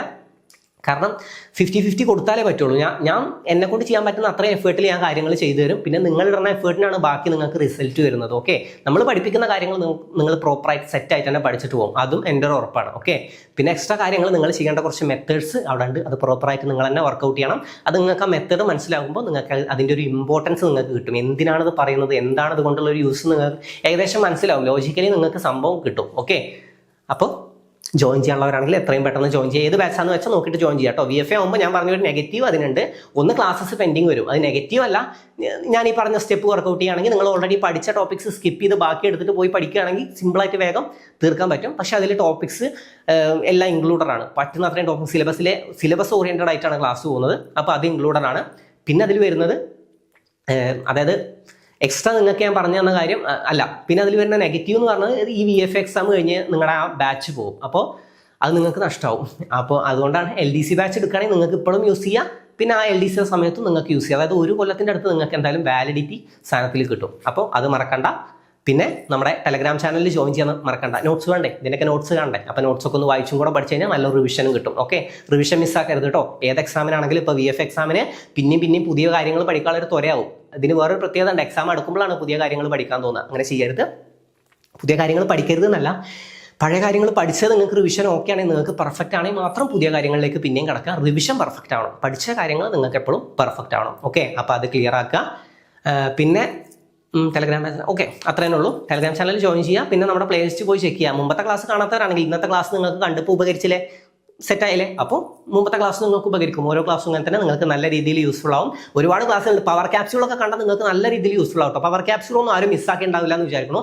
നല്ല രീതിയിൽ മാർക്ക് സ്കോർ ചെയ്യാൻ പറ്റിയ ഒരുപാട് കാര്യങ്ങൾ അവിടെ ഉണ്ട്. ഒരുപാട് ടോപ്പിക്സ് നമ്മൾ അവിടെ ഡിസ്കസ് ചെയ്തുകൊണ്ട് ഇമ്പോർട്ടൻറ്റ് ടോപ്പിക്സ് ആണ്. അപ്പോൾ പവർ ക്യാപ്സ്യൂളൊന്നും മിസ്സാക്കരുത്. ധൈര്യമായിട്ട് പോയി കാണുക. പവർ ക്യാപ്സ്യൂൾ എന്നുള്ളൊരു പ്ലേലിസ്റ്റും അവിടെ കൊടുത്തിട്ടുണ്ട്. ഓക്കെ, അപ്പോൾ എന്തായാലും പോയി കാണാം. നല്ല രീതിയിൽ യൂട്ടിലൈസ് ചെയ്യാട്ടോ. തരുന്ന കാര്യങ്ങളെ നല്ല രീതിയിൽ തന്നെ യൂട്ടിലൈസ് ചെയ്യുക. ബാച്ചിൽ ജോയിൻ ചെയ്യുകയാണെങ്കിൽ എത്രയും പെട്ടെന്ന് ജോയിൻ ചെയ്യുക. പിന്നെ SCRT ബൂസ്റ്ററിൽ മാത്രം ജോയിൻ ചെയ്യാൻ ഇൻട്രസ്റ്റ് ഉണ്ടെങ്കിൽ അതിലും ജോയിൻ ചെയ്യുക. എന്തായാലും എല്ലാ എക്സാമിനും SCRT ഉണ്ട്. അതുറപ്പല്ലേ 1 ഇയർ ഒക്കെ വാലിഡിറ്റി കിട്ടും ചെയ്യും. നിങ്ങൾക്ക് 1 ഇയർ വരുന്ന ഏത് എക്സാമിനും നിങ്ങൾക്ക് SCRT ഒന്ന് ഫുള്ള് പഠിച്ചിട്ട് പോവുക. അതിലും SCRT ഞാൻ കൊടുത്തിട്ടുള്ളത് ഇമ്പോർട്ടൻറ്റ് പോയിന്റ്സ് സെലക്ട് ചെയ്ത് SCRT ബൂസ്റ്റർ ആയിട്ടാണ് സെലക്ട് ചെയ്തിട്ടുള്ളത്. ഓക്കെ, എല്ലാ പാഠത്തുനിന്നും നമ്മൾ ഇമ്പോർട്ടൻ്റ് ആയിട്ടുള്ള പോയിന്റ്സ് സെലക്ട് ചെയ്ത് അങ്ങനെ പോയിന്റ്സ് എല്ലാം ഇൻക്ലൂഡ് ചെയ്ത് ഓരോ ക്ലാസ്സുകളാക്കി കൊടുക്കണം. അതാണ് ഞാൻ പറഞ്ഞത് 30 ക്ലാസ്സിൻ്റെ അടുത്ത് നമുക്ക് ഇതുണ്ട്. ന്യൂ SCRT ഉണ്ട്. പിന്നെ ബാക്കി ഓൾഡ് SCRT പിന്നെ NCRT അങ്ങനെയാണ് നമ്മൾ ഇൻക്ലൂഡ് ചെയ്തിട്ടുള്ളത്. എന്തായാലും നോക്കി നല്ല രീതിയിൽ തന്നെ എത്രയും പെട്ടെന്ന് സെലക്ട് ചെയ്യാനുള്ളത് എത്രയും പെട്ടെന്ന് സെലക്ട് ചെയ്ത് വേഗം ബാച്ചിൽ ജോയിൻ ചെയ്യാം കേട്ടോ. ലാഗ് ആക്കണ്ട. എത്രയും പെട്ടെന്ന് നിങ്ങൾ തുടങ്ങുമ്പോൾ നിങ്ങൾ ചെയ്യേണ്ട കാര്യങ്ങൾ എത്രയും പെട്ടെന്ന് ചെയ്യാൻ തുടങ്ങി കഴിഞ്ഞാൽ നിങ്ങൾ ഉദ്ദേശിച്ചൊരു റിസൾട്ട് അതൊന്ന് കിട്ടുള്ളൂ. ഓക്കെ, അപ്പോൾ മറക്കണ്ട. ക്ലാസ് നിങ്ങൾക്ക് ഉപകരിച്ചു എന്ന വിശ്വാസത്തിൽ തന്നെയാണ് ഞാൻ നിർത്തുന്നത്. ഒരുപാട് സ്ട്രെയിൻ ചെയ്യാൻ പറ്റില്ല, നല്ല ഒച്ച എടുക്കാൻ പറ്റില്ല, സത്യമായിട്ട് വിഷമമുണ്ട്. ഇങ്ങനെയല്ല ഞാൻ ക്ലാസ് എടുക്കുക, നല്ല സൗണ്ടിൽ ക്ലാസ് എടുക്കും. അതൊക്കെ പോയി. ഓക്കെ, നമുക്ക് അടുത്ത ക്ലാസ് എന്തായാലും സെറ്റാക്കാം. ഒന്ന് റെഡി ആവട്ടെ. കുറച്ചും കൂടെ മരുന്ന് കുടിക്കേണ്ട, അതും കൂടെ കഴിഞ്ഞ് കഴിഞ്ഞാൽ സെറ്റാവും. ഓക്കെ, അപ്പോൾ ക്ലാസ് നിങ്ങൾക്ക് ഉപകരിച്ചു എന്ന വിശ്വാസത്തിൽ ഞാൻ നിർത്തുകയാണ്. മറ്റൊരു ക്ലാസ്സുമായി നമുക്ക് വീണ്ടും കാണാം. ക്ലാസ് ഉപകാരപ്പെട്ടെങ്കിൽ നിങ്ങളുടെ അഭിപ്രായങ്ങൾ അറിയിക്കാൻ മറക്കരുത്. മറ്റൊരു ക്ലാസ്സുമായി നമുക്ക് വീണ്ടും കാണാം. Thank you and all the best.